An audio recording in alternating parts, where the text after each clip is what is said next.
Welcome, in front of me is an Emporia Smart.5 and today I will show you how you can boot this phone into recovery mode.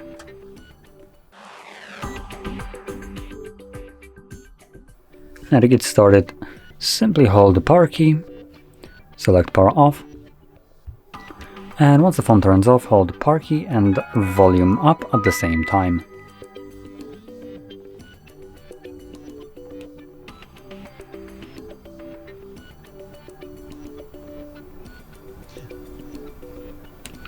This will take you to boot mode, so in here using only volume up, you want to select the first option, which is recovery mode, confirm it with volume down, and just wait for the device to boot into recovery mode.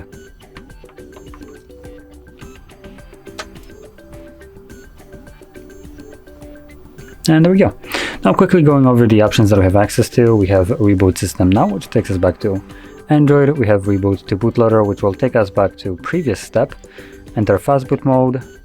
Then we have apply updates from ADB or SD card, wipe data, cache partition, mount system, view logs, run tests, and power off the device. Now that's all the options we have right here, so I'm going to select the first one, reboot system now, confirm it with power key, and this will take me back to Android. And as you can see, we're now back in Android. So, if you found this video helpful, don't forget to hit like, subscribe, and thanks for watching.